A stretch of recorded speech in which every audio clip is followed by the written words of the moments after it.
Hello మావా, welcome back. Congratulations మావా, finally లవ్లో ఉన్నావంట కదా మావా. ఇది చెప్పు, ఇది వన్ సైడ్ లవ్వా లేక టూ సైడ్ లవ్వా? అంటే నిజం చెప్తా విను. లవ్ అంటే రెండు వైపుల నుండి ఈక్వల్ ఎఫర్ట్ ఉండాలి మావా. నువ్వు మాత్రమే కాల్ చేస్తున్నావు, నువ్వు మాత్రమే కేర్ చూపిస్తున్నావు, ప్రతిసారి నువ్వే అడ్జస్ట్ అవుతున్నావు అంటే అది లవ్ కాదు మావా, అది అలవాటు. ఒకరి సైడ్ నుంచి మాత్రమే ఎఫర్ట్ వస్తుంది అంటే ఆ లవ్ ఎప్పటికీ స్టేబుల్గా ఉండదు మావ. నువ్వెంత ఇష్టపడ్డా అవతలి వాళ్ళకు కూడా సేమ్ ఫీలింగ్ ఉంటేనే వాళ్ళు నీతో ఉంటారు, లేదంటే ఖచ్చితంగా నిన్ను వదిలేసి వెళ్ళిపోతారు.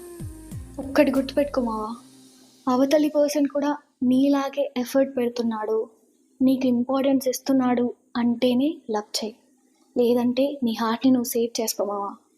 వన్ సైడ్ లవ్లో మనం గెలవము, మనం మాత్రమే కోల్పోతాం. ఒకసారి మోసపోయావు అనుకో, దాని నుంచి బయటికి రాలేవు మావా, చాలా కష్టం.